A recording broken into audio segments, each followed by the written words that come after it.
Assalamualaikum warahmatullahi wabarakatuh. Selamat berjumpa lagi teman-teman dengan mengucap alhamdulillahirabbil alamin. Assalatu wassalam ala asrafil anbiya'i wal mursalin wa ala alihi wa ashabihi ajma'in. Baiklah, pada kali ini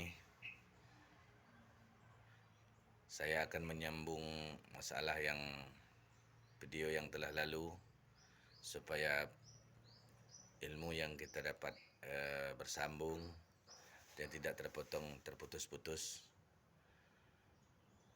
Pada video yang lalu kita masih membahas alat atau sarana untuk bersuci, yaitu membicarakan air. Pada video yang lalu saya telah menjelaskan bahwa air yang sedikit apabila kejatuhan najis, maka air itu sudah bernajis. Air yang banyak apabila jatuh najis, dia tidak akan otomatis jadi najis, tapi kita lihat bagaimana perubahan pada air itu sendiri. Apabila air itu berubah, baru air itu najis. Mana berubah di sini?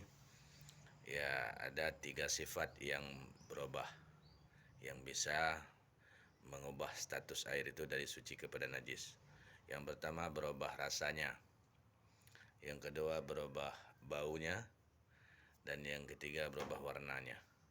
Apabila salah satu dari 3 ini sudah terjadi pada air yang tertimpa najis, maka ya air ini sudah dikatakan najis. Ini terjadi pada air yang banyak. Ya, ingat ya teman-teman ya. Terjadi pada air yang banyak. Air yang banyak apabila jatuh najis, kita lihat apakah rasanya berubah atau berubah baunya atau berubah warnanya. Nggak nunggu ketiga-tiganya teman-teman ya, salah satu aja berubah maka itu sudah najis. Nah, sekarang yang mau kita bahas sedikit, mana air yang banyak dan batasannya, dan mana air yang sedikit serta batasannya. Ya, mungkin dalam video yang lalu sudah ada sedikit pembicaraan mengarah kepada itu, agar ya kita semua jelas teman-teman ya. Artinya agar kita bersuci, berwudu, menghilangkan najis, bahkan untuk kita minum sendiri, supaya benar-benar air itu terjamin kesuciannya menurut syariah ya. Air yang banyak, ya, air yang sedikit dulu. Air yang sedikit, pada video yang lalu mungkin sudah saya jelaskan, yaitu air yang ukurannya di bawah 2 kullah. Kullah bahasa Arab ya. Kullah ini ukuran, kalau ulama ijtihad dulu diukur dengan dengan ritel Baghdad. Maka ada ukurannya 500 ritel Baghdad. Adapun dengan ukuran kekinian, ukuran kita dengan debit air yang sebanyak itu, seperti yang saya jelaskan pada video yang lalu, ada kolam umpama atau wadah yang ukurannya 60 panjang, 60 lebar, 60 dalam, penuh isi airnya, itulah debit air sekitar 500 litel Baghdad. Kalau sudah mencapai titik itu, maka air itu sudah dikategorikan banyak. 500 litel Baghdad atau lebih, itu sudah nggak usah dibicarakan lagi ya, itu paling kurang. Yang 500 itel ini diibaratkan ilmu fiqhnya yaitu 2 kulah. Ya. Kurang dari 500 itel, kurang dari ukuran air debit wadah dari 60 kali 60 tadi, maka itu dikategorikan air sedikit.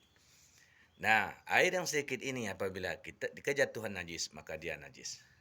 Kan sering itu teman-teman ya. Dalam sumur, dalam kamar mandi kita punya wadah, punya tempat, ada ember macam lah. Kalau kita ukur debitnya kurang daripada itu, ya, ada air di dalamnya, maka jatuh najis, taik cecak atau percikan-percikan air yang kita mencuci najis kita, maka air itu otomatis najis. Kenapa? karena debitnya tidak cukup itu tadi 500 retail. Ya, itu maka teman-teman harus kita periksa ember atau wadah kolam yang di kamar mandi kita, yang di sumur. Usahakan lebihkan daripada 60 kali 60, paling tidak ya 60 kali 60, tapi isinya harus penuh selalu. Adapun ember-ember yang biasa, yang ibu-ibu tempat mencuci, itu debitnya kurang, dan apabila kejatuh najis maka air itu najis secara otomatis walaupun tidak berubah warna, rasa dan baunya. Untuk kali ini dulu ya, anggaplah video ini kita ngaji 5 menit teman-teman ya, supaya nggak bosan. InsyaAllah ya akan kita sambung lagi pada video yang lain. Ntar kalau ada yang mau konsultasi yang untuk lebih jelas, insyaallah akan saya tulis nomor WA saya. Saya siap demi ilmu lillahi ta'ala, supaya kita mencari ridha Allah untuk ya semampu saya untuk menjawab pertanyaan-pertanyaan teman-teman. Billahi taufiq wal hidayah. Assalamualaikum warahmatullahi wabarakatuh.